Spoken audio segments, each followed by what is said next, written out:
Greetings and welcome to the pit for a neck-breaking, head-banging episode of Genre Grinder.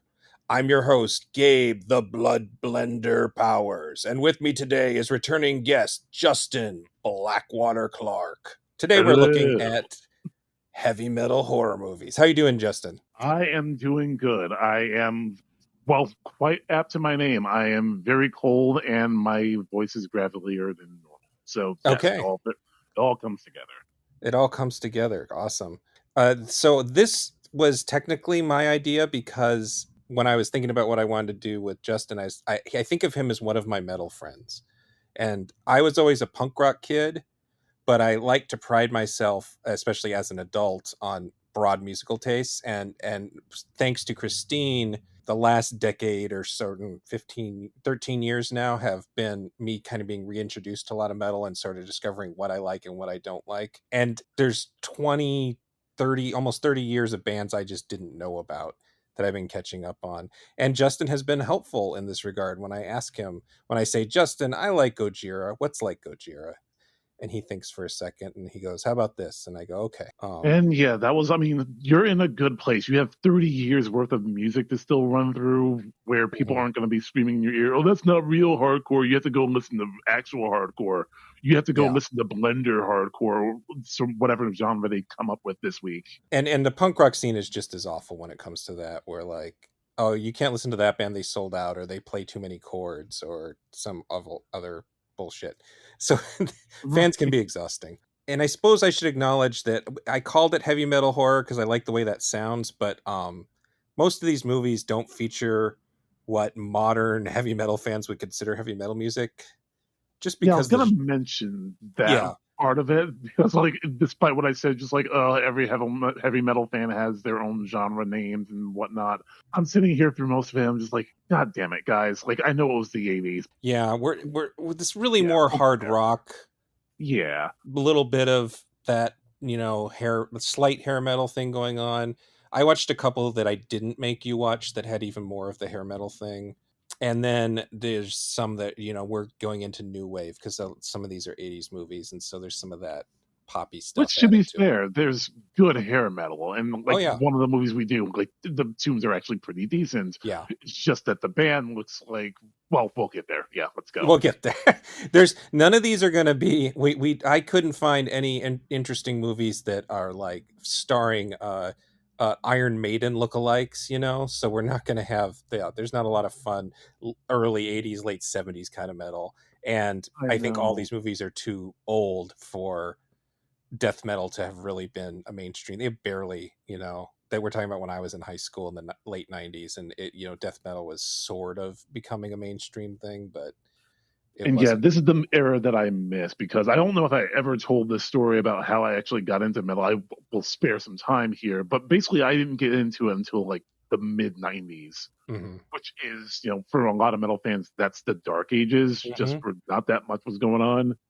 So I got the chance to play a little catch up, and then I was just like right in on the ground floor when, everything kind of resurged in like the early 2000s. So I kind of missed hair metal, but I got to catch up and, got everything kind of filtered through. This was the cream of the crop. Yeah, and when I was growing up, I'm just enough older than you that hair metal was like at its saturation point, and it was really awful for a while there.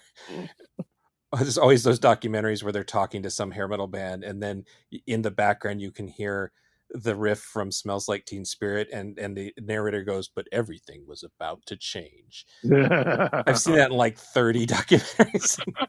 Poor Nirvana being blamed for the fact that this was a saturated environment of very mediocre music. They just were in the right place at the right time. But I should say, as far as the era you got into it, the thing that brought me back into metal, the band that made me want to listen to metal again, was Static X.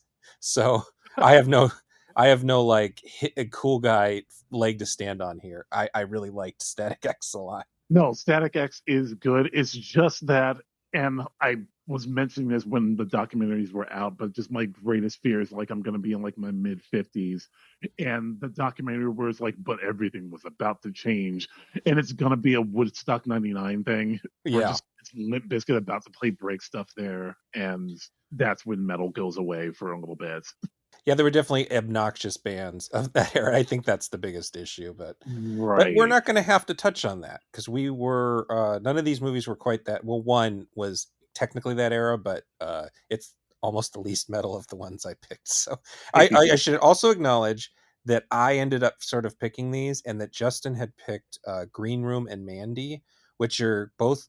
Well, I'm not a huge Mandy fan, but Green Room is a movie I could end up talking a lot about just because it's so ingrained in the skinhead culture of the late night or of the mid 90s specifically, like to the point where I can't believe it's supposed to take place in the 2010s, that I could talk about all that stuff. But in my brain I was like, but that's such a popular movie, and we got to dig deeper into something that maybe I just have a feeling better podcasts have talked about those two movies a lot already. So I feel Yeah, a you're little not bad. wrong. I feel a little bad, but I don't know. We also talked about Green Room way back when I did an episode about the best horror movies of the 2010s. Then before we get into the last thing is that I have the ye old list of podcast ideas I've had since I came up with the idea for the Genre Grinder podcast. But I have to say that I was re-inspired to do heavy metal horror because there's a YouTube channel, Rob Hill's Bad Movie Bible, and he's written books too. And he did a whole thing on heavy metal horror, and it just made me say I got to catch up because I really hadn't seen any of these. I'd heard about them for years, but I hadn't seen any of them. So part of the reason why I don't do a YouTube channel is because every time I watch one of the Bad Movie Bible things, I'm like, well, this is pretty much what I would have done, and I just would have not done it as well. So everybody should go look up Bad Movie Bible, and especially his Borrowing Blockbusters series, which is about rip-offs of Hollywood movies. He just did a Raiders of the Lost Ark one. It was great. My cat is making so much noise. I can hear that in the background. Well, I Can mean, it's a heavy metal content. It's a Yeah. heavy metal episode. Just like that's your familiar right there. You just got to run with it. Oh, are you back? Are you done? You done? Okay. She's looking at me. She says, I'm all done. I'm going to go lay down. Okay. Oh, good. Anyway, so unless you have any other introductory things, we can get into it. Nope, not really. Again, like no need to apologize because despite varying quality on all of these, each one of them had something to offer that I was just like, I ain't never seen that before. Let's go. Yeah, I tried to sort of pump myself full of them and then just kind of come up with the ones I thought would be the most fun to talk about because I really hadn't. I had actually probably actively avoided a lot of these movies over the years. I mean, So like it must be said, just like the number of movies that you actually watched for this versus how many I had to watch yeah, is incredible. You were the sin eater for this episode. yeah. It just felt like something I needed under my belt. We're gonna start in 1985 with Hard Rock Zombies, and to sort of set the stage, you can take rock and roll horror back to stuff like Phantom of the Paradise, Rocky Horror Picture Show. If we're talking about a band doing the soundtrack, Suspiria has a sort of rock soundtrack to it. But the idea of heavy metal horror, as in horror movies about heavy metal and hard rock music and the musicians playing them, that sort of begins in the 80s. And there's like a little series of them. There was Beverly Sebastian's Rocktober Blood in 1984, and that was followed by Hard Rock Zombies, which we're going to talk about, Trick or Treat, Black Roses, which we're going to talk about, Rock and Roll Nightmare, Monster Dog, Hard Rock Nightmare, Rockula, and Shock 'em Dead. And so I tried to watch as many of those as I could. I couldn't find Trick or Treat. Rock and Roll Nightmare was, it's okay. Monster Dog's pretty awful. Shock 'em Dead is only good if you were one of those kids who grew up wanting to learn speed metal guitar and you watched those videos. And I can't remember the guy's name off the top of my head, but they made fun of it on Death or on Metalocalypse special features so perfectly. And it's just this guy doing these impossible things and going, now you can do it. And then he goes back through and you're just like, now, what are you talking about? Here, I'll do it slower. No, slower still. But he is the finger stunt man on Shock 'em Dead. So that's the reason to see that movie if you had. And then one that keeps coming up that I watched for this called Slaughterhouse Rock is not a heavy metal horror movie. It's a Nightmare on Elm Street riff about ghosts on Alcatraz, aka The Rock. That I can see how they In can feature. fairness, that sounds awesome. It was It wasn't bad. Recommend. I honestly recommend for like mid '80s. It was basically Nightmare on Elm Street meets Demons. Tony Basil's in it, and she plays a ghost who helps a guy enter the ethereal plane by doing a dance. And the soundtrack was by Devo. So it's yeah, that one's worth it. Not what we're covering here, but yeah, I think it's still on Shutter. So watch that one I if you're think it up was for. worth it just to hear that sentence spoken out loud. Yeah, I mean Tony Basil. Sorry, Basil. I don't know Yeah. what my accent is, to tell you the truth. I some of those words I say either way. I think it's because Arizona basically has the California accent, which just isn't an accent. It's just so yeah. I watched this movie. I went into it knowing that there was a lot of what the fuckery going on, but I didn't realize how much until I really started watching. Yeah, I didn't know anything going in. And when it started, again, this was for a heavy metal horror, and it has the lamest band. Like, everyone's like running around, like, dancing this band, just like, this band's going to change the world, man. They're awesome. They're Mm-hmm. so hardcore. And they sound like Bon Jovi's laziest out. Like, this sounds like Midnight in Chelsea Bon Jovi. Yeah, It's that wild that they're like this controversial. one thing that makes the movie, if we're talking about movies as movies, one thing that makes something like Rock and Roll Nightmare work a little better is that the band themselves are supposed to be kind of bad and they're trying to be better. Whereas this movie doesn't really have stuff like plot and sense and stuff. This is a movie. Well, that's right. I'm gonna read the synopsis as it's read on Letterboxd here.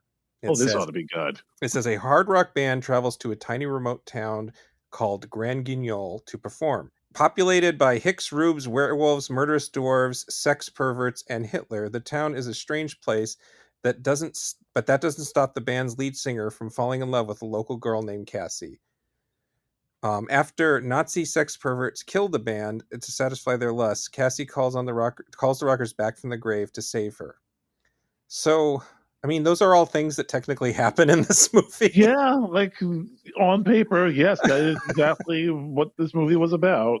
So, like, you can tell someone this is a movie where Hitler and Eva Braun have survived somehow and are living in rural America, and they have mutant dwarf grandchildren. Well, hold on, let's rewind because at the beginning is like, so we see the band play, and like maybe about what 10 minutes in, we just randomly cut to this old couple just getting it on in bed. Yeah. You have no idea who it is, and at first I was like, "Oh, he's 95 and is still very into his wife." You know what? Good for him. Good for you, Grams. I hope I'm that virile when I'm your age. And then about 45 minutes later, I regretted everything I just thought there. Well, the Just thing is, I would argue that's one of the least weird things because that just seems like a sort of cheesy joke once you get through it. You're like, oh, okay, dwarf humor. It's very trauma, you know. Ha ha, dwarfs are short. Ha ha, Hitler's edgy, you know. Like a lot of, and then like there's icky part where the dwarfs want to watch him have sex, and it's very, very trauma. But like, scary. that's sort of that's something I can watch and understand on a conceptual level. The execution of this movie is super brain dead. It doesn't make sense even on that level. You know what I mean? Yeah, and also just to rewind, I do know there was probably a website for this at one point, but I mean, like, it is. I timed it 1 minute 45 seconds before there's boobs in this movie. Is that the fastest a horror movie has ever just gotten down to? We know what you're here for. Let's get it out of the way so we can get to Hitler.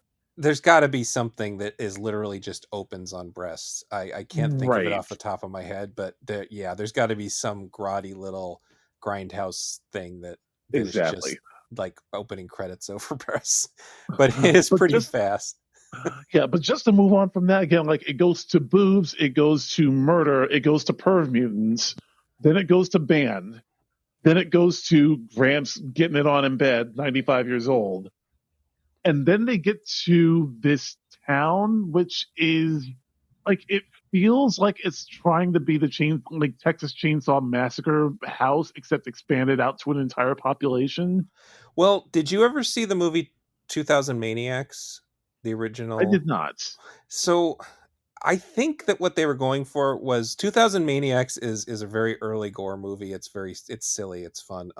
It's Brigadoon with murderous Confederates that come around once every, I can't remember if it's once every 10 years they come out and they kill some Yankees and then they go back into their whatever. But it's funny because it's Brigadoon. And so I feel like this is Brigadoon with fascists and, well, I mean, you could say Confederates are fascists. We won't get into that argument, but it's Yeah, Brigadoon with fascists, and there are some on the nose jokes about the fascists and their sort of they're fitting the Reagan era of right wingism, the Reagan and I suppose oh boy, what's her name? Who is Al Gore's wife's name? Tipper Was Gore. Tipper Gore. So there's a sort of Tipper Gore Reaganite Nancy Reagan thing going on.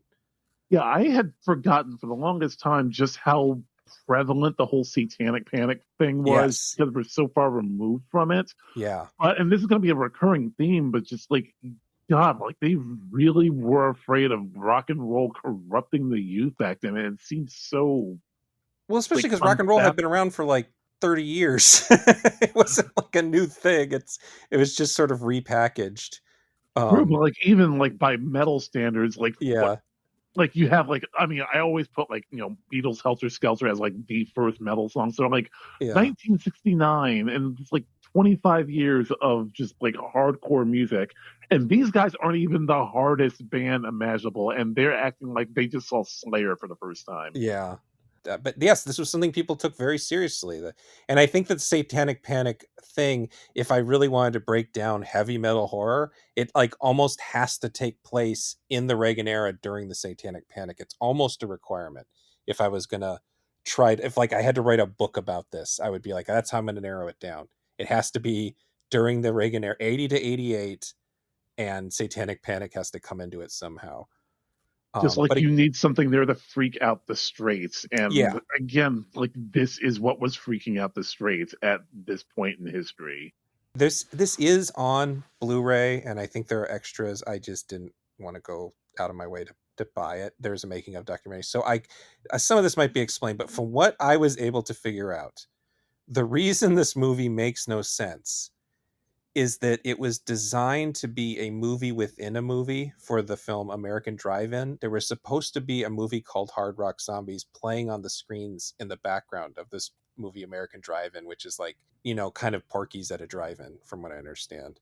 And then at some point, they're like, we actually have enough footage. We can make this into a feature-length movie. So when you look at it from that standpoint, it really is just a series of jokes that are then stitched together by increasingly less and less B-roll footage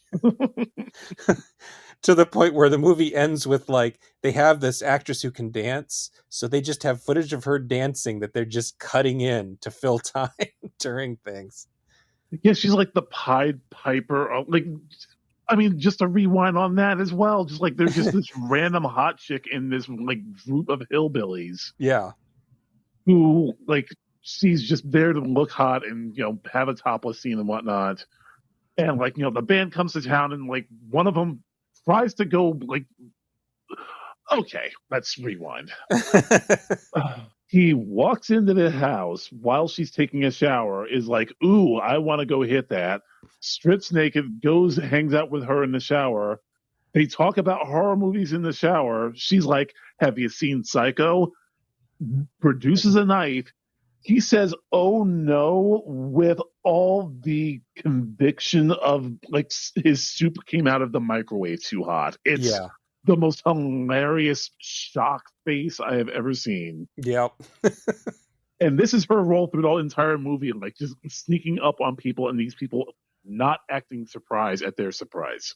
And I mean, I wonder if they added that. Knowing what I know, I wonder if all of her scenes were added after the fact because like we need to fill time. We need It to find wouldn't some way surprise for this to me. make sense.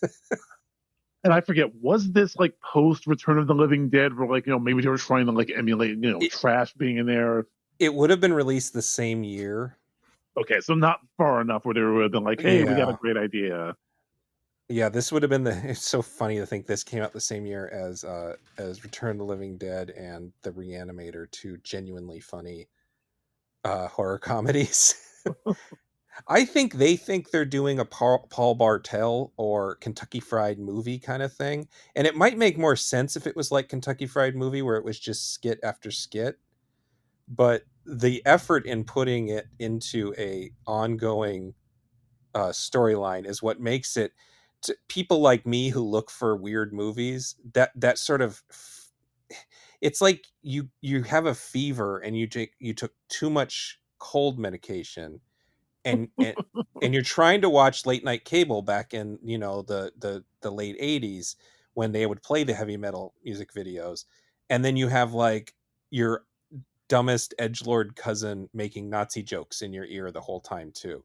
It's kind of something, it's this sort of outsider art thing that people like me kind of live for. So I'm not really necessarily enjoying myself, but I'm like, wow, what happened here, how did this occur?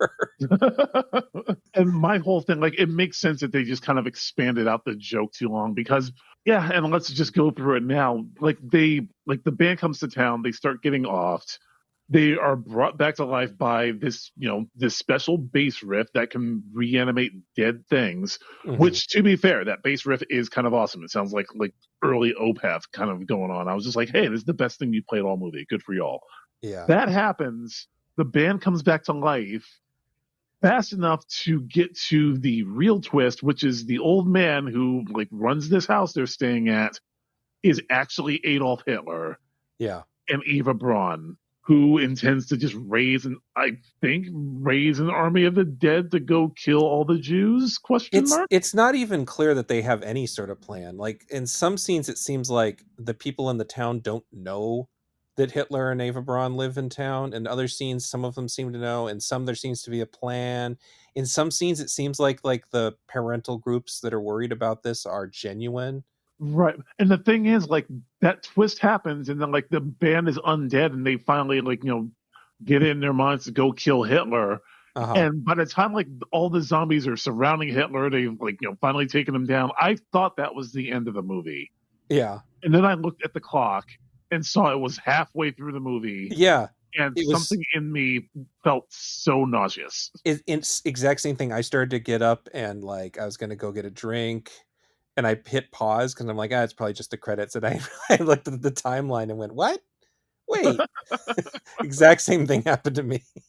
And that's another thing that these just nonsense. I learned this when Patrick and I were watching so many shot on video horror movies, like movies made by people who have no business making movies and are just doing it to do it. There's like a point where like time has no meaning when you're watching something that makes no sense. It's like you don't like, sometimes it goes by real fast and sometimes it takes forever and you don't understand what's happening to you. I think the idea is you're supposed to put this on at a party and not really pay attention to it. Yeah, it's But just a background noise kind of movie, which means Netflix should be all over this. Like, this is a yeah, perfect. Oh, let's get them viewer numbers up, like that yeah. kind of movie. There's at least two things in here which are actually, I was like, oh, that's not bad. One, the band actually does get better once they're dead. Yes. Like, there's like more, and even just a rewind on that, there's a song they sing about like the young girl that helps them in town about, and there's a line in Cassie's there that song. it's like, I love you, but you're so young, which is never a good way to start anything No. ever for any reason, unless you're Drake, in which case, thank you for incriminating yourself. But other than that, just, it's the worst. But It, again, once they're dead, they have like this whole Street Angel song, which is actually kind of badass. I was just like, good for I y'all. like You Street got that. Angel. I wrote Yeah, that down. I It's pretty boppy. I like Street Angel quite a bit actually. not bad at all. So that was good. And then later on, there is exactly one parentheses number one gag that actually worked for me, which is, you know, the stripper girl is leading all these zombies into a bunker, and Hitler is there just sig heiling every single zombie as they walk into the room like he's a Walmart greeter. Uh-huh. And something about that image just made me cackle. I think I was just looking for any port in a storm at that point, but I did love it. So now this is part we're watching so many of the movies in a row. I actually can't remember. Is this the one where the guy randomly decides that the zombies don't like heads, so they just print up giant cardboard cutout Yeah, heads? they try to like walk down the street, and it did not work. That was kind of funny because it doesn't because it's that was one joke that felt like a Paul Bartel. I don't know if you've ever seen like Death Race 2000 or Eating Raoul. I've seen Eating Raoul and Yeah, was really baffled at what the hell I was watching. But that felt like a actual Paul Bartel joke to me. Like that was like, okay, yeah, yeah, this is absurdist humor. It's just like some people don't like absurdist humor can be really bad if you're just trying to do the weirdest thing instead yeah. of I mean, like, it's like the perfect encapsulation of that one Steve Martin quote about like comedy can be art, but if you try making art comedy, you've already failed. yeah. I also something I didn't realize until afterwards is the version we watched was the uncut unrated version. There Oh, was some stuff was cut for a rating because this was, believe it or not, released in theaters, which was surprising because it's pretty tame even by mid 80s MPAA yeah. standards. What they cut out? I'm not sure exactly. I'm gonna guess it's just the gore, just the couple bloody bits. Fair. I mean, 85. It's a little hard. Like the MPA got really strict after Friday 13th was a big hit, and parent groups complained. So I guess they just like a certain amount of blood was just too much blood. But that was a little surprising to me because it's really tame. I mean, even the sex is really tame. It's basically just nudity. Right. Like by 80 standards, you got to raise those numbers. Those are Yeah. rookie numbers right there. But that's all I got on this just absolutely singular film. Did you have any other thoughts on it? Nope, I got nothing. Again, like halfway through, I was just sort of like, how is this not done It's yet? just it And just becomes a fever dream. It's just sort of like we gotta fill time, and then they filled too much time. right, it was just like, I will allow this movie to pass over me and through me. I must not fear all that. And finally, it was over. Pretty much. God, you should be so thankful that I decided not to make you watch some of the bits I watched from I can't remember what it was called. It was a shot on video one, and I'm like, yeah, this is too much to ask. I can't make him watch this. This is literally like, this is children playing around. This is Oh, not God. a film. So yeah, I cut that one. So then, okay, we'll move on to Black Roses. I just it's just forever remembered by people of a certain age as the movie with the giant 3D clamshell VHS box that always had to be loaded front facing at the video store because it wouldn't fit sideways because the whole image was in 3D and it was so gaudy. And I never rented it for that exact reason. Back in the day, I just said, "Ugh, what is ugh?" Gimmick VHS boxes. I rented Frankenhooker, which if you push a button goes, "Want a date?" And then there's one with light up eyes on the zombie. I can't remember which one that was. I rented those, but this one was just it was so gross and gaudy. Which is Um, ironic because of the stuff that we watched, this was actually the best overall movie.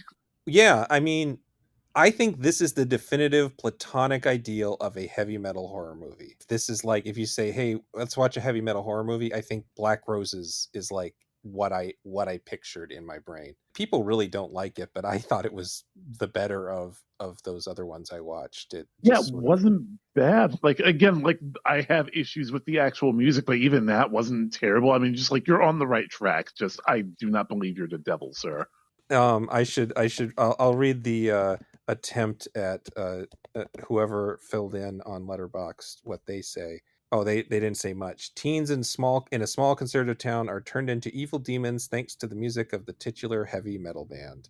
This is directed by John Fasano. I didn't say the director of Black or Hard Rock Zombies was Krishna Saha or Yeah, Shah.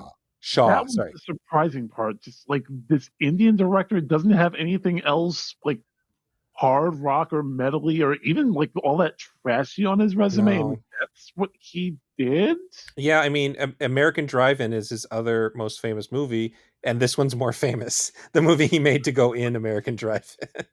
But so yeah, so I'm sure there's a really interesting story there, and maybe I should get the Blu-ray at some point. I don't know, but I'm sure there's all sorts of really cool behind the scenes stories in that. It's just too weird of a movie. Whereas Black Roses is pretty straightforward. I think I would call this is sort of a piece with Demons, but with a rock band instead of a which Demons is. Did you ever see Demons, the Italian horror? Way back in the day, but yes. Yeah, I mean that's sort of heavy metal horror just because they purposely threw a lot of heavy metal in on the soundtrack. Right. But this sort of has the same idea where the music is turning people into demons, and they put a lot of emphasis on the special effects of the transformation into demons. It's a low budget, but I still thought some of the effects were pretty impressive for how cheap I knew it was.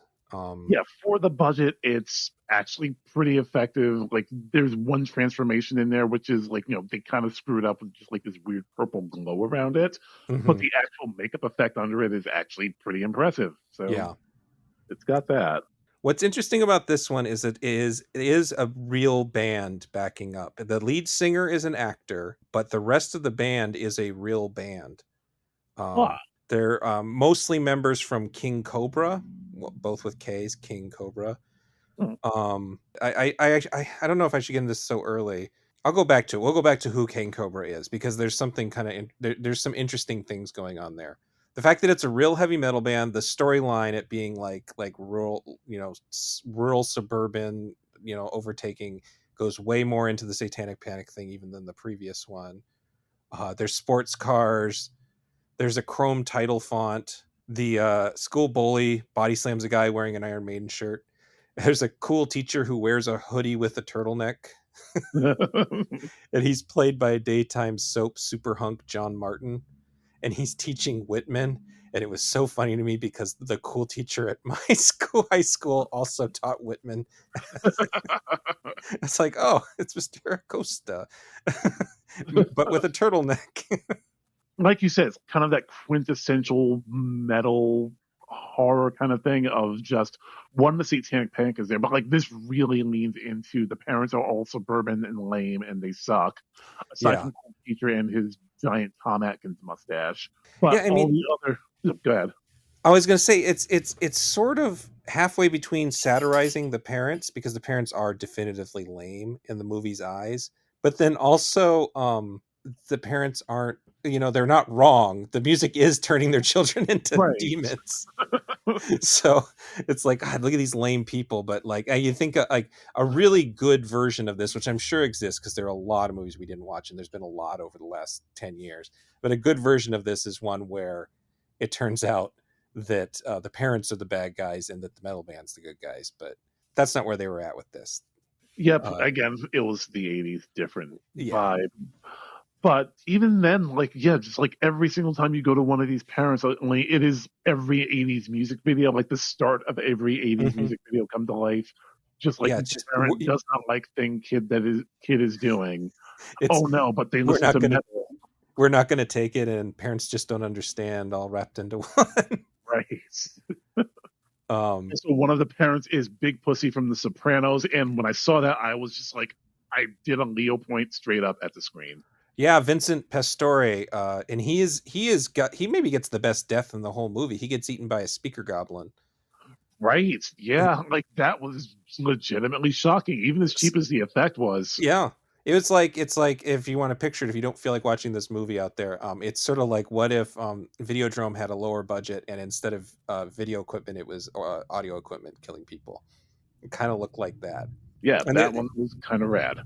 and then also the creature from the Black Lagoon's girlfriend, Julie Adams, is in this as a sort of extended cameo as a complete Nancy Reagan lookalike, which was kind of cute. Um, Yeah. from like just like a horror historian point of view. Yeah, Most of this is actually pretty well done. Again, like the build up to like, hey, this band is coming to town. They might be corrupting our children. The yeah, parents are like go to the concert. The only real flaw is again, like, they have this one big concert, like the band goes up on stage, the singer's wearing like, this weird, like kind of, you know, stop making sense suit on stage, and they're like, oh, he's not so bad. He's singing this power ballad. And then Yeah, the real they put on like the gentle one for the parents. That's actually kind of right, funny. and then like the parents are gone, and just like, all right, now the real concert can begin. They coat off. They are wearing what, like, I always wondered back in the day, like, how did no one understand that Robert Halford was gay back in the Right. day? There is no question with this band. This is the quintessential like BDSM outfit for an 80s band. Yeah. And they also look a lot like Wasp did at the time. Like As well. there's something about the mix of BDSM and spandex that makes that era just extra grotesque. Right. And just they start playing, and again the music is actually, it's pretty standard hair metal from the age, and Yeah. the guy, I don't know if the actor is the one singing. I have to imagine he's No, not. that's something I'll talk about later. The actor is the lead singer, because he has lines. He has actual lines, so they Right. got him to lip sync. But the rest of the band is a real band. Right. And just, the hair metal itself is not terrible, No, but for it's what it also not, is. yeah, for what it is, but it's also not good enough to be turning, like, every single time one of these kids listens to this, they're just sort of like, I think I'm going to start a fire and join a Manson cult. Like, Yeah, it's that level of flip. I just don't see that from this band. I think one of the things it's trying to be seriously scary about is the funniest, which is the way the kids sort of turn into murderers and stuff. I think all that stuff's hilarious, and I think that Yes. that is meant to be the serious horror part of the of the film. Yeah, like there is the one parent where, like, the rest of them are just sort of like, I don't like you doing this, and just like, you don't tell me what to do, Dad, and all of that. But there is that one stepdad who, like, the two teen daughters come back from one of the concerts. One of them goes to bed and decides to play strip gin with one of his daughter's friends. I'm just like, Yeah, guys, it's this is like, not American Beauty. Please stop. but it's like the idea that this is the most shocking and titillating thing we can do, and it's just like this really uncomfortable man in his 50s going, "Are you sure you shouldn't go home?" And it's just there's just nothing shocking about it. Well, it helps that this is the classic thing where all the high school students look like they're pushing 35. Yeah, exactly. Like in real life, they're probably fine, but just like my friend, 2024, we live in the age of stepdad Yeah, porn. yeah, We have seen things you people wouldn't believe. yeah. It's true. Um, I also, one of the things that comes up is part of the reason why I think this is so streamlined is because writer director John Fasano, this was his second such film in a 2-year period. In '87, he directed Rock and Roll Nightmare, which is another movie about a struggling band trying to record an album in an isolated house that's haunted slash possessed. And that's something that happens in a lot of the movies we aren't covering here that I watch. That's just sort of like the thing. And that one is sort of famous because it was written and produced by John Meeke Thor, who's AKA sometimes just Thor. He's this Canadian bodybuilder, musician, entrepreneur who was recently well, not recently, 2015 documentary about him called I Am Thor. And I was going to watch Rock and Roll Horror to sort of jog my memory on it, but the only version available streaming was a Riffy Tracks dub. Uh, So I just decided not to. But it's sort of like this director did this other movie for this sort of weird man with a huge ego who wanted to build a movie around him and his bodybuilding and his guitar playing and stuff. And so he's like, I kind of like this idea. I'm going to go back to this and do it myself with this way. I'm gonna do my own '80s satanic panic movie with blackjack and hookers. Yeah, yeah, and rubbery monster, really ambitious. The monster at the end is not. It's clearly a man in a suit, but it is a very detailed suit. Right, like it is very much like, on par with any random Buffy episode. But I mean, like, Oh this is yeah, also 10 years before yeah. Buffy, I mean, which for again, '88, yeah, it's not bad. It's not bad. I mean, there are theatrical releases with things like that. They're shot a little better usually to kind of cover it, but like, I don't know. You watch the original Hellraiser, and there's some monster effects in that aren't really that much better than these. It's just they're shot better. yeah, the corridor monster is, yeah, Exactly. it's never like that has never worked for me, but the execution of it just makes it the most terrifying thing in the world. And Exactly. That was I exactly think what I the was thinking camera about. Was lighting would have been like, if this thing was on fire here, that would have been just like, yep, I'm in. Yeah, but I mean, they have a lot going on. It's pretty impressive. One disappointment though is just like they had this awesome shot at the beginning where it's just like these, like the entire band is just demons on stage. And they don't turn back into those demons. I know, right? And the demon mask looks so fucking cool Yeah. and so threatening, and they never go back to it. Like that's what I was waiting for the entire movie for them to turn You know, into I it. kind of forgot about that. That was in my mind too, and I didn't write a note for that. But yeah, I was also waiting for it really just the singer turns into a monster. And Right, and the rest of them keep playing during that entire yeah. time of fight. I mean, consummate professionals. Good for them, but Yeah. Well, I mean, I guess that's a good enough. So King Cobra, I looked into this. King Cobra is the backup band, and the lead singer is Marcy Black, who sings all the tracks, but is the one missing member, not playing herself. She's played by actor Sal Viviano, who isn't really in a lot else. He is pretty good at being a slime ball.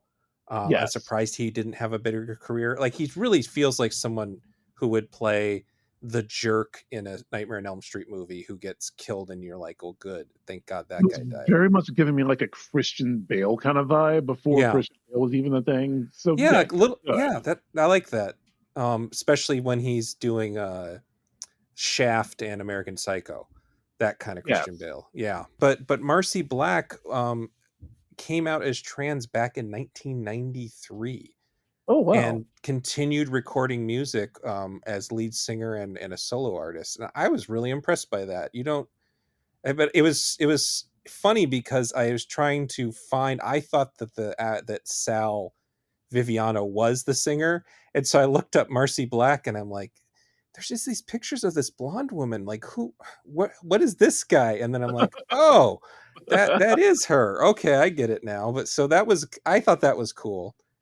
And she's still around. She still does stuff. And then the King Cobra itself was reasonably high profile. They opened for Maiden and Kiss. And the other members that are appearing on screen are Mick Suida as lead guitarist, rhythm guitarist Álex Massey, Quiet Riot bassist Chuck Wright, and a keyboardist named Elliot Solomon. But the biggest star in the group is the Hall of Fame drummer Carmine Appice. I messed that up. It's actually Carmine Appice or Appice, but it seems like Appice is the preferred pronunciation. He was in Vanilla Fudge. He played with Pink Floyd. He's on a whole bunch of Rod Stewart albums. He has a co-writing credit on "Do You Think I'm Sexy," Oh which I wow. guess we won't hold against him. But he's on a bunch of Sly Stone albums, which those are some good drums. And Yeah. he worked on a bunch of Marty Freeman, Megadeth guitarist Marty Freeman's solo albums. He toured with Ozzy Osbourne on the Bark on the Moon at the Moon tour, and he was part of a supergroup I've never heard of called Beck, Bogert, and Appice with Jeff Beck and Tim Bogert. And then he wrote a best-selling book on drum instructions.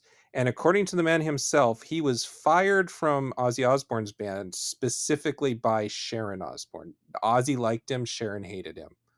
Ah, So I'm guessing he was kind of a prick because for all her faults, I feel like she Sharon was, doesn't fire people just yeah, outright like that, especially if her husband likes him. yeah, I feel like she was a good judge of professionalism at the very least. So the drummer guy who actually gets a couple feature, I think he even has a couple lines. He's got this kind of Tom Savini looking guy with this thin black mustache. He's really the most famous guy on stage during Hmm. those scenes. Yeah. So it's like a real band, and that's why the music was acceptably good. Not something you'd want to, if you're old like me, add to your iPod, or if you're younger, add to your Spotify. But I didn't hate the music. I thought it was all right. Yep, solid 7 out of 10. Mm-hmm. 5 out of 10 pitchfork. Yeah. Pitchfork rating, pretty much. But yeah, I mean, do you have anything else on this one? Aside from the fact that Damien's final form looks kind of like a ghoulie, but other than that, Oh no. yeah. And I actually thought that meant that the Ghoulies guy did him, but it was not. Like what is that guy's name? I should know his name. He actually directed a bunch of films, and he has a very specific style to his character designs. Ghoulies. Oh, he did the third one, I bet. Ghoulies in college. Ghoulies go to college. His name is John Carl Buechler, and yeah, he passed away not too long ago. Oh, But that's a bummer. he did a whole bunch of Full Moon and Empire things, and he did the special effects, and he just has a very specific monster face to his stuff that this monster kind of has. That's sort of like, that's not the best movie we're going to talk about, but I think that is the definitive movie we're going to talk about right there. So then we'll move on to what I think is the best movie we're going to cover, but which might be pushing the envelope of what counts as heavy metal horror, which is El Dia de la Bestia, or Day of the Beast, by Álex de la Iglesia from 1995. This is a personal favorite, and as soon as I realized I could shoehorn it in here, I went for it, which often ends up happening. I'm like, wait, this thing I love kind of counts. Aha. So I'll say the plot here. According to whoever writes these for Letterboxd, it revolves around a Basque Roman Catholic priest who is dedicated to committing as many sins as possible, a death metal salesman, and a Italian host of a TV show on the occult. These go on a literal trip through Christmas-time Madrid to hunt for and prevent the reincarnation of the Antichrist. There is so much that is going on in that premise that I want to be separate movies. Yeah. Once the core group gets together, this is such a good movie to me. Those three main guys, which are played by Álex and Angulo, Armando de Raza, and Santiago Segura, who is a really famous Spanish actor and who I think a lot of Americans saw in Blade 2 as the guy who Blade lets live, and then right before the end of the movie. That's where I know him from. Yeah, so he was just that guy who's just like, one, I first thought he was Jonathan Davis when he showed up on screen. Right. And when, like, the more I just kept watching, I'm just like, why do I know this asshole from someplace? And that was it. Yeah, so I'm sure that Del Toro was making movies in Spain around the same time, and I'm sure that he saw this movie. And again, this guy was in a lot. He's he's pretty famous guy. Yeah, he makes mention on Blade 2's commentary about, like, this scene comes and goes in American audiences just fine. Anytime he is shown it in a Spanish-speaking country, it's basically like I tried to torture the Jim Carrey of Spain. Yeah. Yep. Yeah, he's very famous, but so is De La Iglesia. This would have been only his second feature movie, and it was so hyped up in the early internet Fangoria gore zone back pages, kind of like there was so much hype surrounding this movie, and it didn't hit fucking US video until 99. I had to wait until I was in college to finally fucking see it. Wow. And now it's on UHD 4K, and yeah, you can get it easily, but man, it was impossible to find. But I guess I kind of wanted to set up that how big Spanish horror was worldwide at the time. It was really only eclipsed by the hype surrounding Japanese horror. And there was, there's Guillermo del Toro, who's Mexican, but he made his early, these horror movies in Spain. And then there are other ones who ended up being hyped up to the point where they made American movies or Hollywood movies, like Alejandro Amenabar, who did The Others. Del Toro did Mimic. Balaguerro did Darkness, the Anna Paquin one. Oh yeah. And this movie got De La Iglesia a American co-production called Perdida Durango, starring Rosie Perez and pre-American fame Javier Bardem. And that is another fantastic movie. It was all shot in Tucson. It's almost like if you want to see what Tucson looked like when I was in high school, watch this movie, because they just wander around places I used to wander around. It's very surreal, but it was mishandled and severely edited and then released in, like, it was cut by like 20 minutes or something as Dance with the Devil. So he never really got his chance at his big Hollywood movie. I think it would have been too weird anyway. And then since then he became a big name. He got one more English language movie. There was something called, I didn't see it, was called The Oxford Murders with Elijah Wood. And he has an HBO show called 30 Coins that I've heard is really good, and then have also not watched. Like, no, this is like a real good, like, this is comparable with something like Dead Alive. Like, this is a filmmaker who was still kind of doing do it yourself, but he had a bigger budget at his disposal at this point, and he's like feels like he's on his way to a Lord of the Rings level film that he just never quite really made. For sure. And just like there's bits in here that like even by now standards, I'm just like, how the hell did they pull this off on this level of budget? Like there's that whole bit where like, they're trying to escape out the building and they're just kind of like shimmying along this electric sign. Mm-hmm. And like this is just straight up turned into like, one of those old school, like, Douglas Fairbanks hanging off of a clock gags. And I'm Yeah. just like, I did not see any of this going where it's going, but I really enjoyed it. The thing about it is it's like his other movies. The thing that kind of makes it a quintessential De La Iglesia movie is that it does his thing where he likes to repackage old ideas in unique ways. And he has a lot of dark comedy, and he has he likes these sort of Baroque Gothic horror visuals, and he's really culturally literate. He is a lot like Guillermo del Toro. That is the mainstream American ideal. He has a lot in common with del Toro, and there's something about the way he lets things just keep piling on and going places you're not ready for it to go that makes it quintessentially him. I think is that you're not sure, like the way it's introduced is just this priest who's like, I need to sin, I don't know how to sin, and he believes that if he sins enough it will stop the Antichrist, so he's just going around town doing things. And it's sort of like a Monty Python gag. It starts like a Monty Python thing, like a sweet-natured, naive man of the cloth must learn sin, and he has the help of a misfit record store clerk, and then a charlatan spiritualist. Like that just sounds like a setup for a Monty Python skit that then just ends there. But they actually do save the world from the rebirth of the birth of the Antichrist in the end. Well, we think it's kind of, I guess it's a little open-ended at the end. It sounds like they did, and that's the thing, because so much of, especially the climax, goes right for like, okay, we need to get into serious mode immediately, and it almost doesn't jive with the rest of the film. It's so like grim all of Yeah, a sudden. it's really unexpected because like I don't know enough about Spanish politics, especially during this era. Like I know a little bit about the fascist era, but I don't really know what was going on in the 90s. And I'm not convinced it was designed to make any specific political statement, but it sort of just conveys mistrust of spiritual guides and mistrust of religion. But it's also just sort of having fun subverting rules of like zealotry and dogma. And I think a lot of things that happen in this are not specifically like there's scenes of these arbitrarily abusive cops, and I don't think that that's like an ACAB's kind of statement. I think that's just supposed to show us that the Antichrist's power is rising, and it's just making people more violent in general.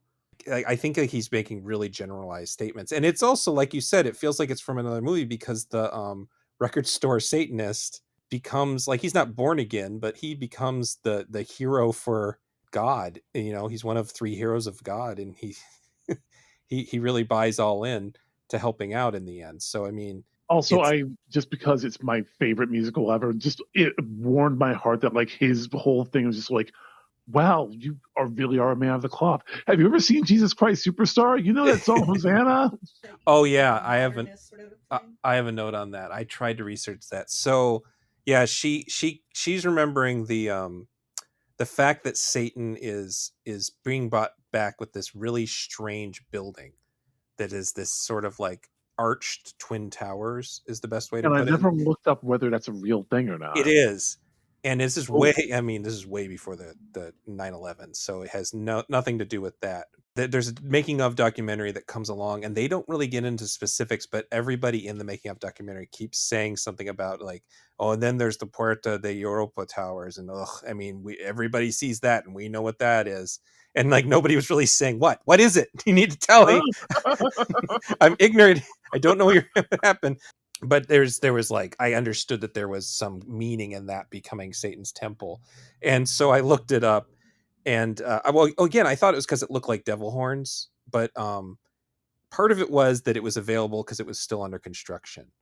But the basic version of the story I got is that this was a building being made in 1989, and it was initially built by a Kuwaiti company, but there was a major embezzlement scandal, and so they had to change companies, and it was delayed, and it sat there, and so it started being built in 89, and here we are in 95, and it's still not done. Oh wow. So from what I gathered, it's sort of both an eyesore. Well, these days not anymore, but at the time it would have been an eyesore and a just giant monolith to political corruption. Ooh. So that was one thing I like. Yeah, he knew what he was doing there, but that was the best I can gather. And I assume there are people who were alive and adults at the time who would say, no, it was actually even more. There was something else involved, or like more companies. I wouldn't be surprised if American companies were involved in it too. And then like another little factoid is that they went to Pedro Almodovar like to kind of lend his name as an executive producer, and even him, even the like guy who makes all these controversial queer movies, even he was like, something about making a Satan movie. I just don't think I want to do that. That's how Catholic Spain is that even non-Catholics, even people who don't like Catholicism are like, let's not poke that bear. Let's just, yeah. Yeah, which makes the fact that like the first 30 seconds are a priest being crushed by a giant frost. That Yeah. probably like I wonder how many walkouts there were for just Yeah. I that. mean, that's true. Who knows how much this actually offended people? You get a feeling in the documentary that it was pretty controversial, but that people understood it was supposed to be a dark comedy too, so it got away with some stuff. I mean, if you watch any Latin American or Spanish horror, it tends to either fall into the puritanically pro-Catholic angle or the angry super anti-Catholic angle. And so I think it's kind of interesting that this one sort of is like, well, we're not anti-Catholic, we're just anti um charlatan, I guess is the way to put it. Right, which is my one disappointment about it because the second they brought up just I need to sin in order to learn more about the Antichrist, I thought what we were getting was just kind of like on a Spanish crank. We're just Oh, like that's, if yeah. this guy doesn't sin enough within the next couple of days, he's gonna die or something. Yeah, there is like maybe the first 10 minutes of the movie kind of feel like they're going to go that way. 10, Because he's 15 minutes. just so manic about like I need to sin, I need to become more evil. Why am I not learning more about evil? But the fact that his first destination is to try and like listen to all the death metal he can because this is where all the Satan comes from Right. is hilarious still. But And at least and he had good taste.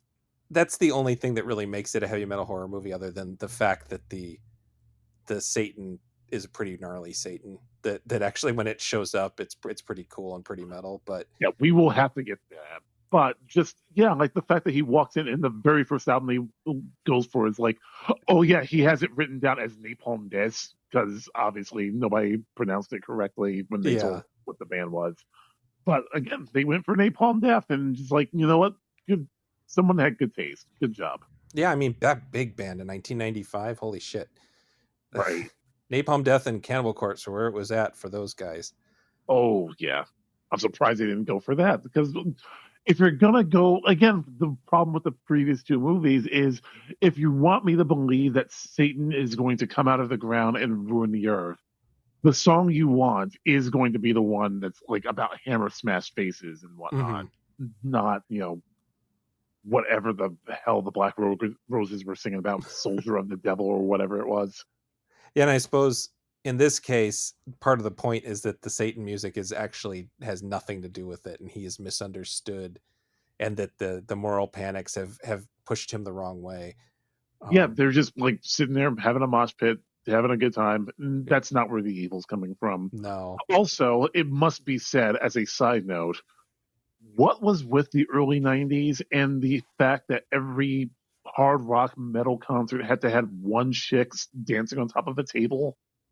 I don't know what that is about. The thing in Arizona, as someone who didn't like mosh pits and would kind of stand on the edge of them, the gag, the joke, the thing that sounds like an untrue stereotype that was always true is there was always one really big, tall Native American guy in every pit.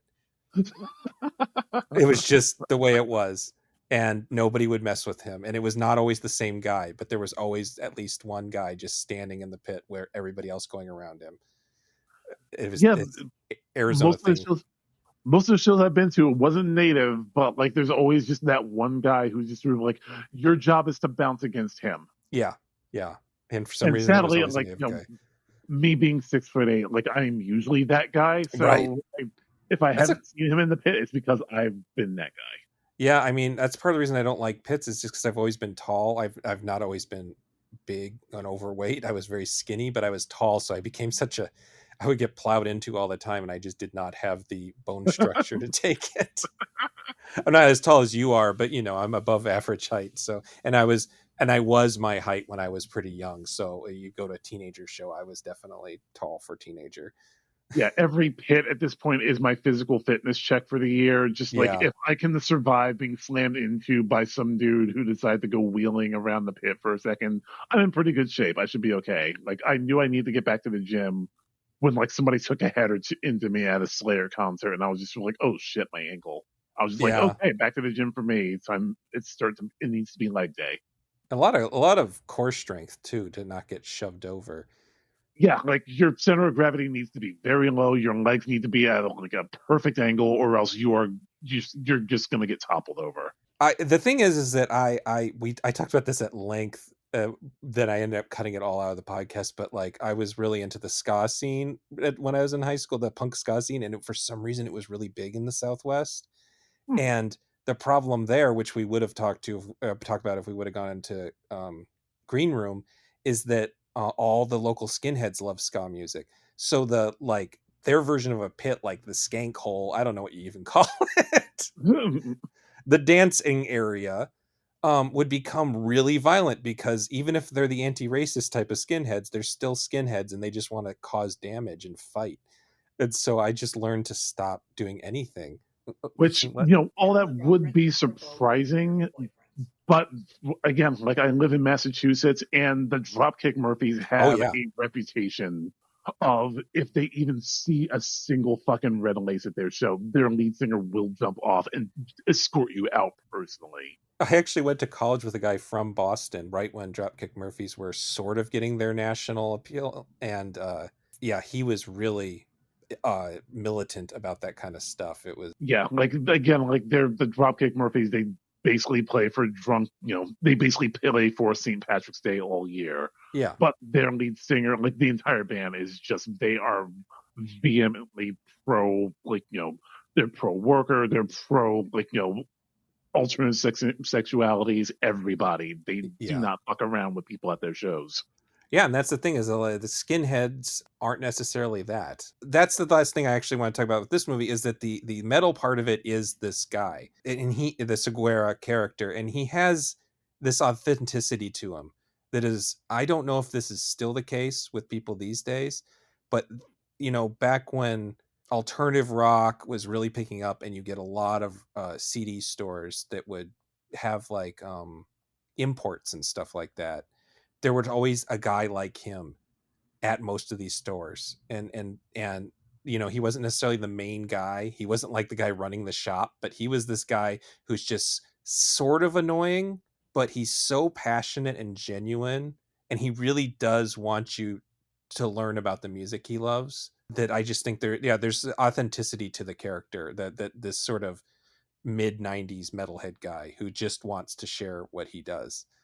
And yeah, absolutely. Like I love this guy immediately just for being again, like whoever like wrote him or just the performance in general, like they did their homework. He just feels like that person hanging out in a record shop saying, "No, no, no, no, no! Don't pick up the Limp Bizkit album. Here's Fishbone. Learn where they come from. It's gonna be Mhm. okay. Come back when you're done with that. I got more for you." Like that dude.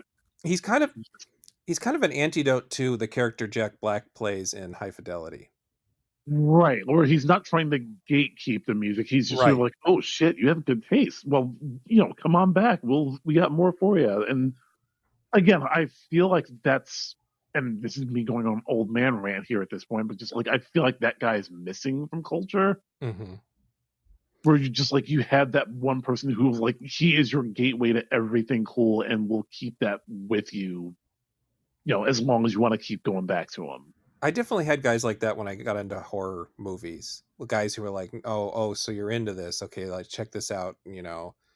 If you did watch this, here's a list. Here's a list of things to look for next time you're at the It's video weird because store." I kind of didn't get that until like maybe the early 2000s, like when I started going to websites and whatnot. Hmm. But also just like it felt like that guy just didn't come to my area until like the internet was a thing, and like now everybody had access to stuff.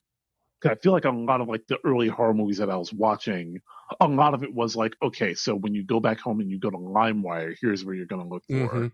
I mean, there was like when I was getting into horror, like the first my high school years was all home video and trying to go all over town without a driver's license to find the places that would rent them to me, or just flat out buying the tapes if I found them somewhere.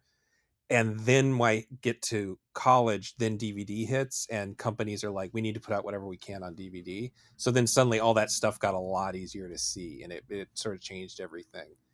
Um, and I think that there's some truth to what you're saying, that there's that, like, we're missing that toll bridge troll who's telling us about the cool things we missed. Right. And the early internet was definitely more about just look at these things, whereas I mean, there's so much stuff just available at this point that how are you going to make up your mind what to watch or what to listen to?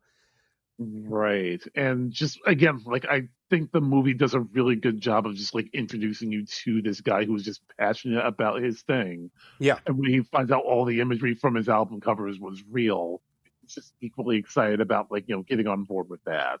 yeah, yeah. I think that the difference is I think that overall, without knowing a lot of young people, I know some young people, but I think that people are more open to different styles of things. I think that there are always going to be shitty snobs, and snobbery is one of the things that made me stop listening to just punk rock. Is that punk rock snobs are just awful. I mean, there were Or heavy metal yeah. snobs, but Jesus, punk rock. It's punk rock. Why are you being a snob? Bleh. And, um, but I think that people are a little more like they enjoy it, eclectic taste. They like the idea of someone who like when I was in high school, you liked two kinds of music, and if you liked hip hop and metal, like people would think you were weird. Like they would be like, "What are you, like a poser? What are you trying to do here?" Whereas that's just not that big a deal, or even a big deal at all these days. There's so many genres that have opened up. I think it's an advantage in the long run. Right. And that's how you kind of run into this thing now where just like there's really not a whole lot of separation in between the genres anymore. Hmm. Like it's positive and negative because like on one hand you do have stuff like you have like Sleep Token out there, which just God, the number of girls that just were like, I want to have sex to this music so much. And I'm just like, so they're a metal band, right? And he's like, yeah, but like, I mean, listen to it and just, yeah, this is absolute pretzel music if there ever was. I totally see it. But at the same time, like the flip side is you have something like Bring Me the Horizon, who started as a metal band and now they're just straight like a trap, like rap band at this Yeah, point. which Like has got to be so far. disappointing. It's got to be. I mean, I don't really know them that well, but that's got to be a disappointing feeling. It really is because again, like they did have like this kind of unique voice in metal, and that unique voice has taken them to just become like landed out at every single edge that they ever had. It's a lot more extreme than something like I've always been a big Tom Petty fan, and Tom Petty had his one electronic album, but it still sounds like Tom Petty, just with more keyboard, with more synthesizers. It's like it's not a huge difference between like, and in fact, if you showed a 25-year-old the greatest hits album, they wouldn't even be able to tell you when the electronic era was, probably. Right. But yeah, And just I not think fans are a little bit more accepting of it, but it also depends on like what direction the shift goes to. well, okay, now that I mean, do you have anything else to say on Um, Dia de los Bestia? this one not so much. Again, like it's a mix of genres, and I think they could go harder on any one of them and have like a really awesome movie. But Hmm. for what it is, it's very good. And I don't know. I was surprised by how grim it got in the end, but at the same time, it feels very kind of John Constantine at the end Yeah, it in a does. way that I really liked, and especially just did not expect from where this was prior to Misfits, that. John Constantine, that kind of misfits versus ultimate evil kind of thing. Exactly. Where it's just like, I'm a guy that has like a vial of holy water and like, a cigarette, and I have to fight off Satan. Yeah. That kind of vibe. De La So the Iglesia could do a good John Constantine. I know that Del Toro has talked about doing a Justice League Dark movie forever, but Yeah, maybe he and should hand he it would off have in crushed parts. it. It will never Yeah. happen, but Well, you never know. James Gunn is a little bit more permissive about this, and we'll yeah, see if they get involved or not. But we'll see. we'll see. I don't have a lot of faith in the people above James Gunn to not just pull the Exactly. plug after 2 movies. But yeah, overall, I did really like this one. It was just surprising in ways I did not expect. Yeah, I mean, I would compare a lot of the Spanish horror and sort of dark drama from this era to a lot of the South Korean horror and dark drama from the era, where they Yeah. really cut between tones without a lot of warning. And they really like to get Baroque. They love Baroque. Yeah. Speaking of cutting between genres, Okay. yeah. Have you? So this the last one we'll talk about here is Wild Zero, which I think is the Japanese name. This is from 1999. This is directed by Tetsuro Takeuchi. Had you seen this before? This is one of the few that, yes, I had seen Okay. half of this back in the early 2000s when it was just kind of that, oh, it's from Japan, it's got to be good. That Yeah, whole era. And and it even had a by those decent standards, DVD. Yeah, it had a decent yeah. DVD release, and actually it came out right when Netflix mail-in thing was really big. I think that's how a lot of people saw it. Oh, I kind wow. of almost forgot that was a thing until this exact second that we Yeah, I mean, used to like, get.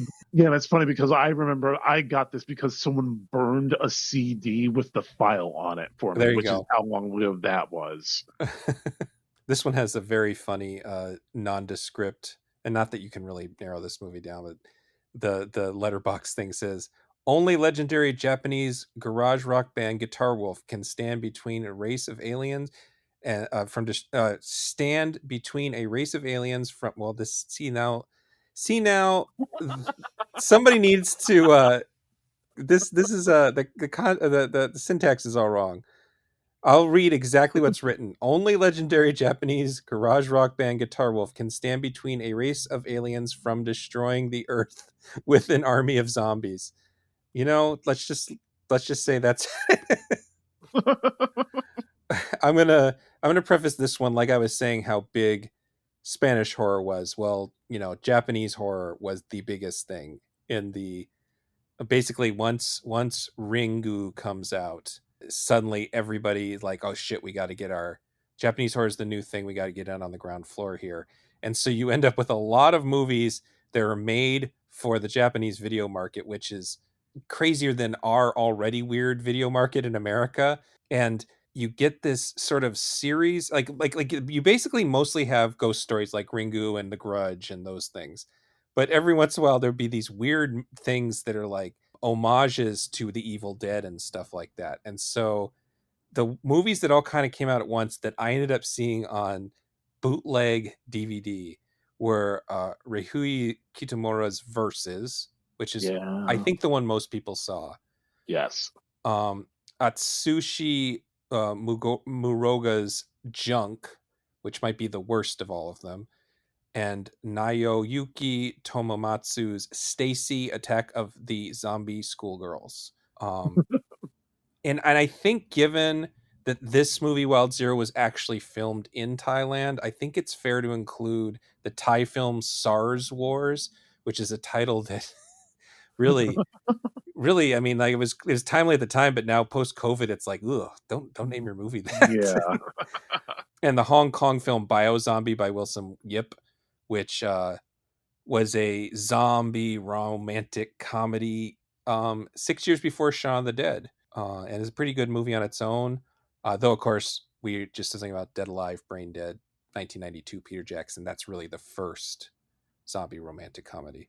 But I do want to emphasize that Wild Zero, which was released among all these others, has a very, very sincere love story at its heart. Yeah, and I mean, like, you have to get past the one problematic bit of it where it's just sort of like, oh, that hasn't aged well in 2024. But once you get past that, it's just like, Yeah, I mean, yeah, let's we'll set the stage here, and because there is a fascinating problematic thing that goes on in this movie. I'm pretty sure, and then you can probably back me up on this one. I think that we can credit or blame Resident Evil for Japan's sudden interest in zombies around this time. yep, pretty much. That kind of started it. And to be honest, I mean, that game is kind of like Blade to what would end up being like the zombie craze of like the early 2000s. Like, Hmm.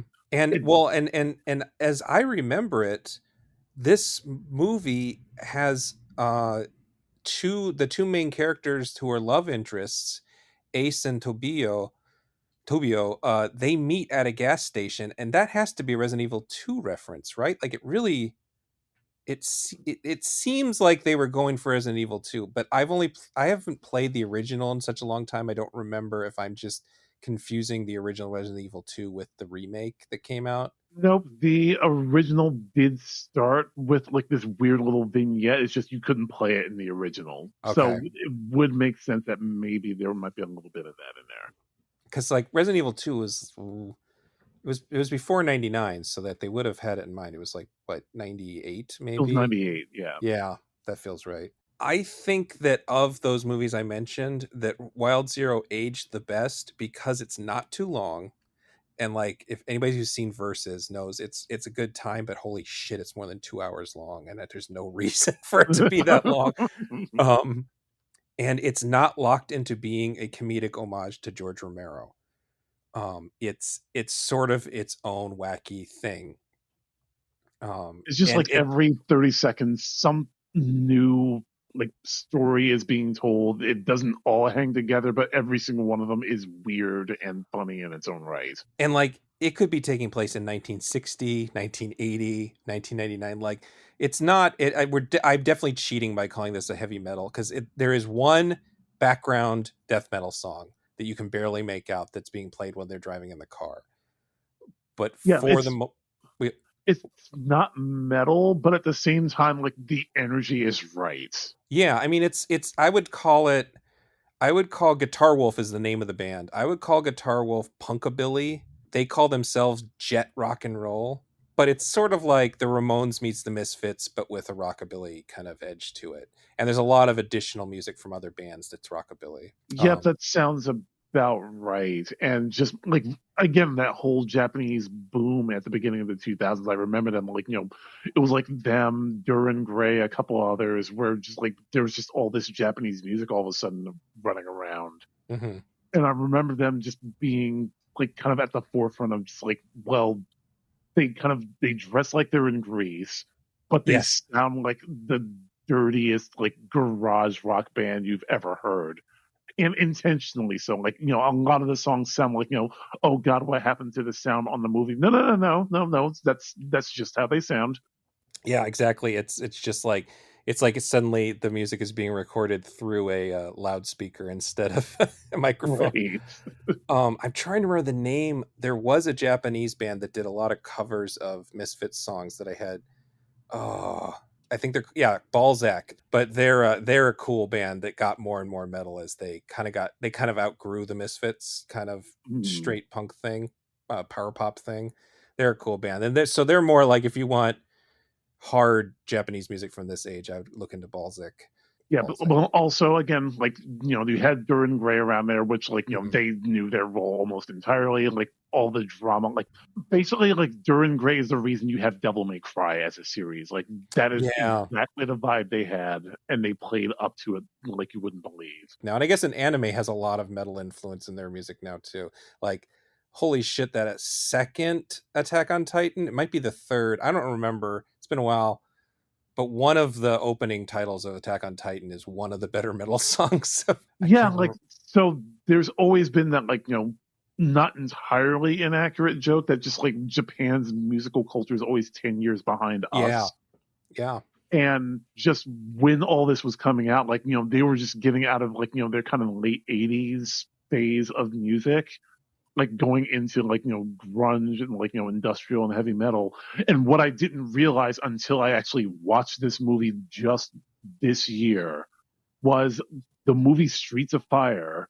Mm. Like it was a huge flop here, but it was massive in Japan to the Mm. point where just like a lot of their pop culture coming out of like the late 80s, all of it had some element from Streets of Fire in it. Like the game Final Fight, like they literally have a dude in like t-shirt and jeans named Cody, Mm-hmm. and his girlfriend is literally just Diane Lane from that movie. Like it's that level of entrenched in Japanese pop culture. Mm-hmm. So like even with stuff like this, where like you have Guitar Wolf, but like a lot of their stuff is because Streets of Fire just brought this kind of like grungy greaser kind of vibe to Japan. Mm-hmm. So like yeah, they look like they're from the 1950s, but they also seem like the most badass motherfuckers on the planet, and it's a lot owed to that movie. I want to say it's not very important here, but the members of Guitar Wolf are Guitar Wolf, Bass Wolf, and Drum Wolf. I don't know what their real names are, but that's what they got. Bass Wolf died not too long ago, so Oh, rest that's a rest in bummer. peace, Bass Wolf. That's the best algorithmic name since again baby metal has the same thing going on where it's just like it's Sue metal, Momo metal, Yeah, Moa metal. got to keep it simple. Right. But it does remind me of the Ramones, where they all changed their last name to Ramone unofficially and that kind of thing. Leather jackets. This is so. I think that our anarchic. How do you say that? Anarchic. Anarchic is a good way to describe it. And so that plot implied that Guitar Wolf are the main characters, and they really aren't. It's it's so loosely plotted that I have a feeling that they didn't have a working script, that they just wrote scenes on the day and sort of structured it in a way that can sometimes be really frustrating if you're trying to approach it like a normal movie. You kind of have to just go zen with it and let it sort of lack of rhythm. It has some really weird fade outs of all things. Like a scene will fade out like it's a commercial break or something all of a sudden. It's just weird stylistic choices. And I I think, personally love the bit at the gas station where it's Ace and like this the actual lead guy who's like again greaser dude riding a motorcycle, yeah, and the girl he saves at a gas station. And when it fades out, I mean, like it is straight up like dating ad from the 80s, kind of like yeah, fading out into cartoon hearts, kind of. yeah. I mean, I guess maybe advertising. I didn't think of it that way, but it is sort of like late 90s advertising that you would get on MTV, or even more during kids stuff. It's kind of edited like a fucking cereal commercial from the 90s. uh, That's just accurate, actually. I didn't I that you bring that up, that's kind of, it doesn't have the same slickness. It's definitely like, I have a feeling this can't even come out on, like, I don't think this could be in HD. It's never come out on Blu-ray.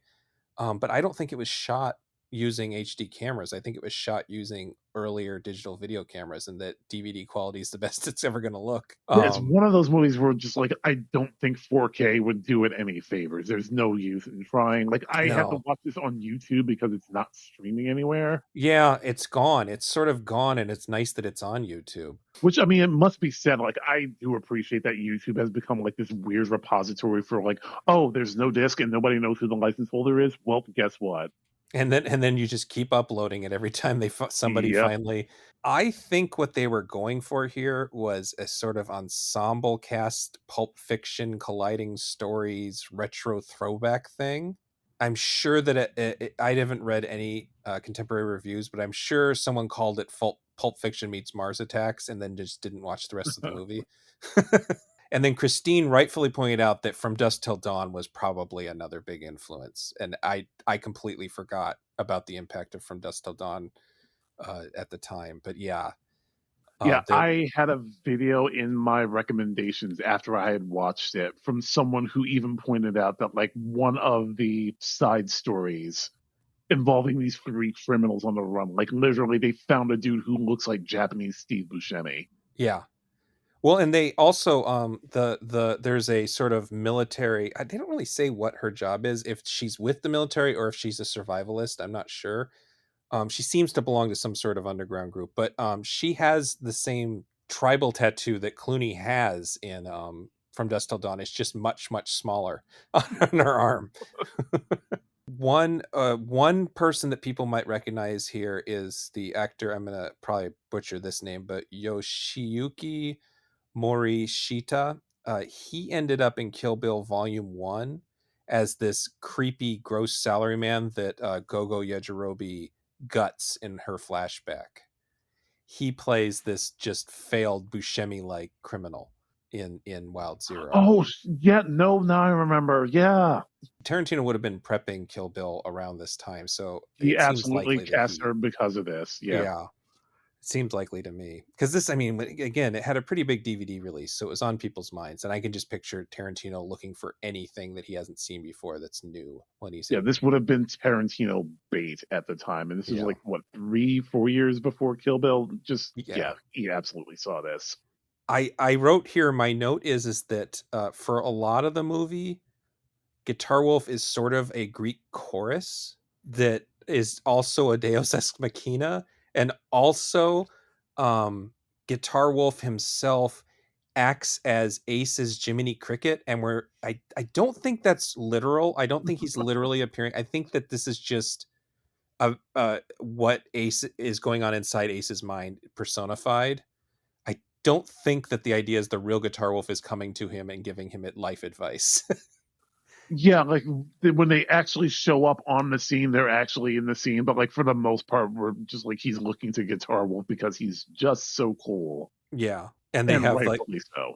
they have a way of calling him with like a special dog whistle, which is fun. Ace needs our help, and Also, I I love should that he just keeps yelling at him, "Ace, what are you doing? yeah, Ace. Ace!"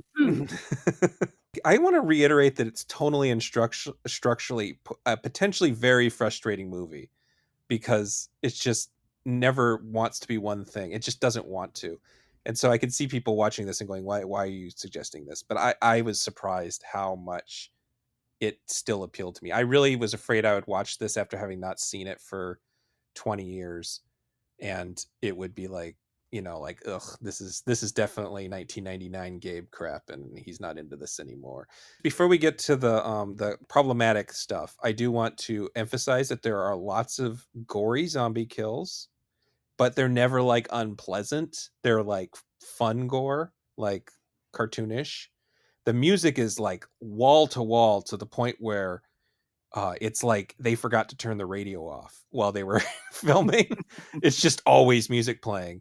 And at one point, Guitar Wolf uses electrified guitar picks like ninja stars. Yes, which is just my favorite bit in the movie. The band is constantly combing back their pompadours or whatever you want to call their haircuts every time they kill a zombie. Like Bass Wolf and Drum Wolf are sort of like their whole thing is to look cool, not really have very many lines, and then comb their hair. There's custom motorcycles that shoot flames out their exhaust points, pipes.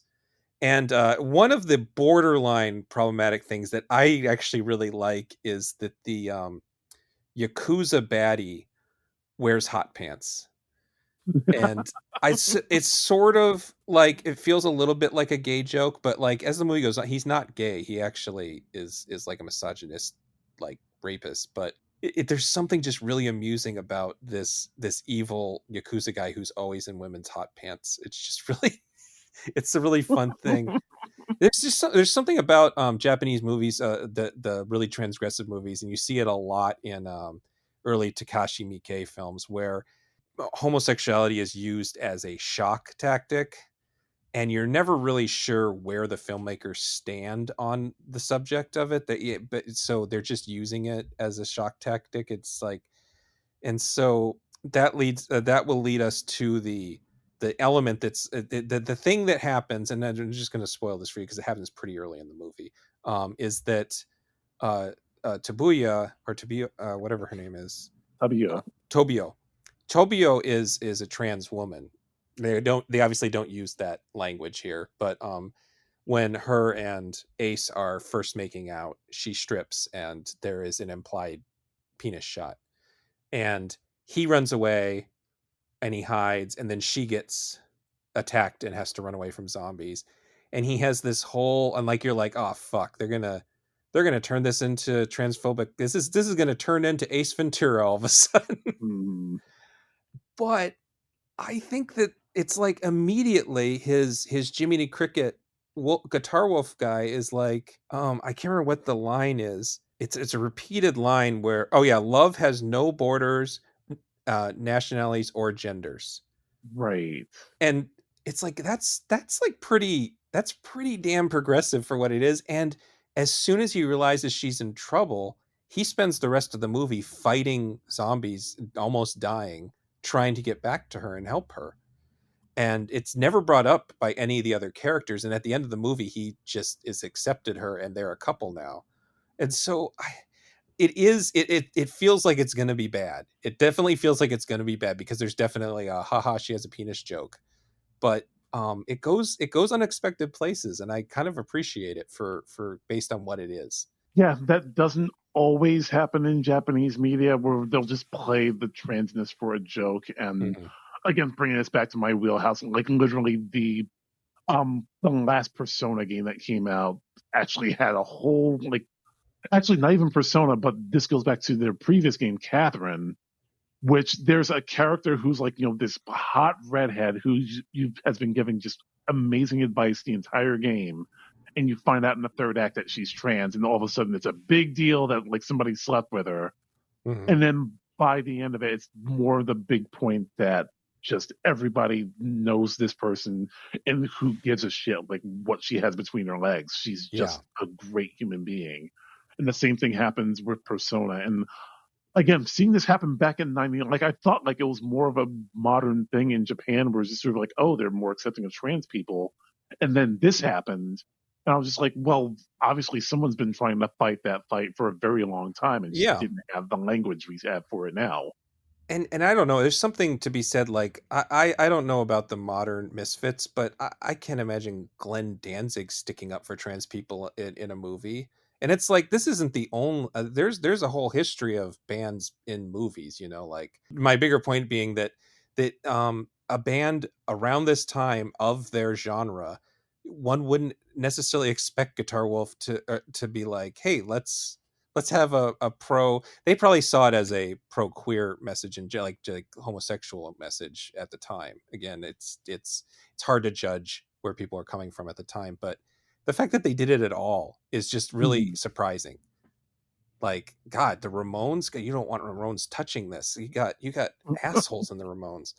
They, other than Joey, like there are some really homophobic lyrics in Ramones Oh, songs. for sure. It's so like it's just I don't know. It's interesting on a lot of levels that it's like because again, taking it back to Kashi Miike, some of his movies, like there's one I cannot remember the name off the top of my head, where part of the big shock is that the lead Yakuza guy is gay and he rapes men, and it's just for shock. It's not a case of, yeah, sometimes bad guys are gay too, but it's like that's part of his evil.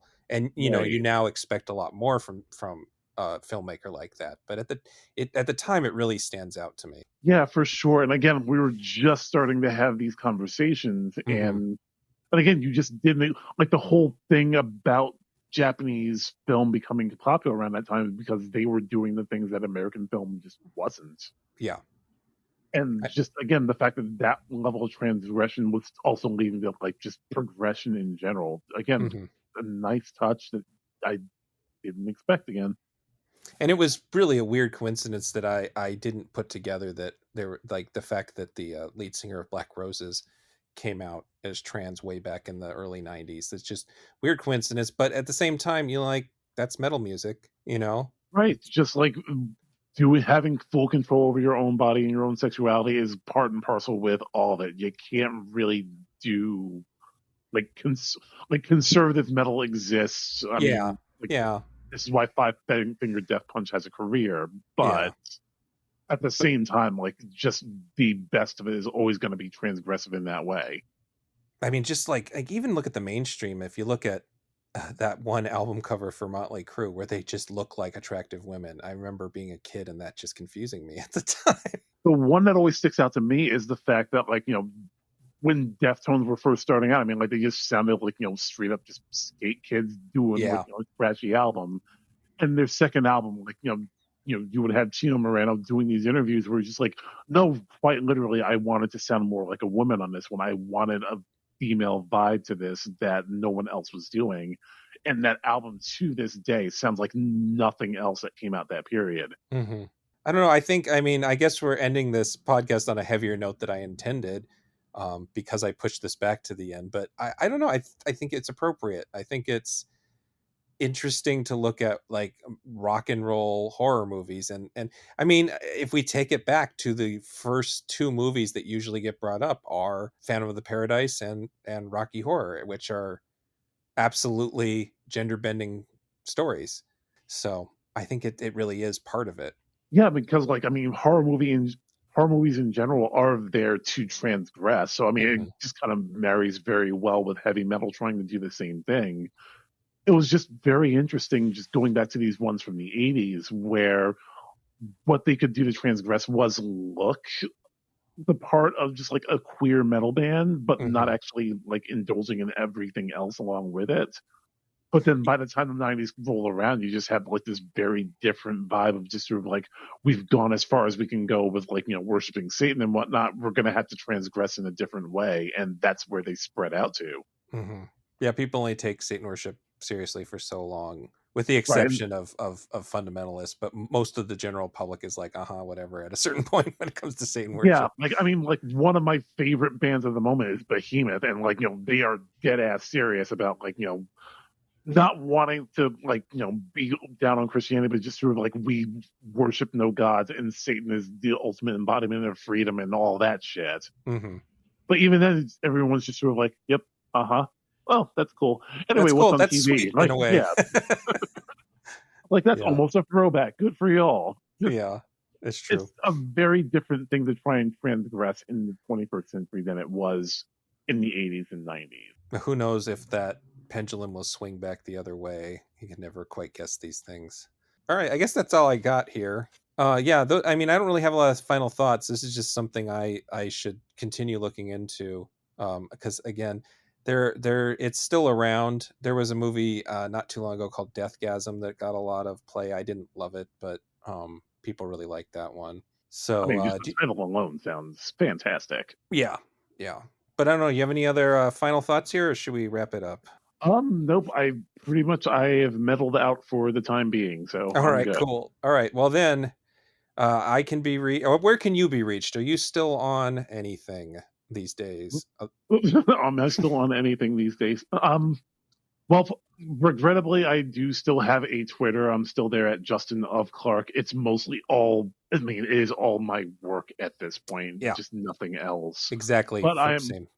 yeah, but I've actually moved over to Blue Sky where it's my reviews, plus also, like, for the most part, just ranting about wrestling every once in a while because it's Hmm. really good right at this particular moment. But yeah, I'm over on Blue Sky, same username, Justin of Clark Social, whatever it is over there. And for the most part, yeah, I'm still on Slant Magazine. I can Slant. still be found on GameSpot, and yeah. Did you have any recent stuff that I should link in the description of this? I did just review Monkey Man, which came out this weekend, so All there is right. Okay. that. The Which short is version, was it good? short version, yeah, it takes a little bit to get going, but Okay. and actually full circle moment because we were talking about just how transgressive it is just for queer audiences, especially in Asian countries. Hmm. That movie ends with the most badass fucking metal as fuck moment. And it involves Dev Patel's character teaming up with a veritable gang of trans warriors against Awesome. like this Indian triad set to I don't know who the fuck the band was, but they are shredding during this. It's beautiful. It's so damn good. Like moment of the year so far good. Awesome. That sounds great. I can still be reached at like Justin. I still have Gabe M as a Matthew Powers on Twitter and a Genre Grinder Twitter, but I really only use those for links to the reviews and the podcast. And I am on Blue Sky and Instagram Instagram, Genre Grinder Gabe. Blue Sky got there early enough to just be plain old Gabe Powers. None of the other Gabe Powerses in the world beat me to it. I imagine there are more Justin Clarks than there are Gabe Powerses, but there are a surprising number of Gabe Powerses. And then I forgot to thank the Patreon supporters last time. So thank you guys. Every little bit it's helping me. I'm able to cover my upload costs right now because of that. So I'm not out of pocket for the podcast itself anymore, which is great. And also John Renner Facebook page if you're old fashioned, Gen Xer like I am. I think I'm a Gen Xer. I honestly I'm not sure. But either way. So until next time, keep headbanging and I'll talk to you later. Goodbye. Good night. Woo! Woo!